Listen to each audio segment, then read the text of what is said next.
will be the impact is that, you know, if you're a pediatrician, and you were a pediatrician beginning in 1980, the three bacteria that you worried about most when you saw a child with fever were Haemophilus influenza type B, the pneumococcus, and the meningococcus. Countries who are using Haemophilus type B vaccination have seen the virtual disappearance of this disease. Countries that are using the pneumococcal vaccine, there's been more than a 90% reduction in disease due to that, which leaves the meningococcus, which actually, for most pediatricians, was the most worrisome of all, because the disease can evolve so quickly. You can be perfectly healthy in 1 minute and be dead literally in 2 hours.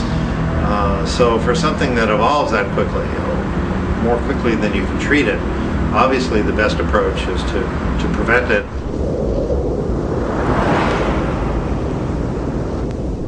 The capsule of the meningococcus type B cross-reacts with human tissue. To be exact, human heart tissue and human nervous tissue.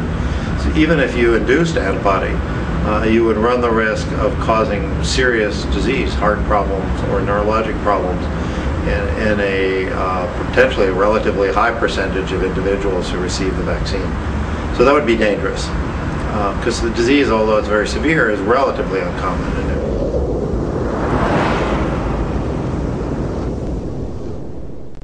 So what Novartis did, and is really very clever, and I suspect they'll win the Nobel Prize for this eventually if this vaccine works, is that they took the whole genome of the bacteria, all the genes in the bacteria, and then expressed all the proteins that could be made, of which there are about 350.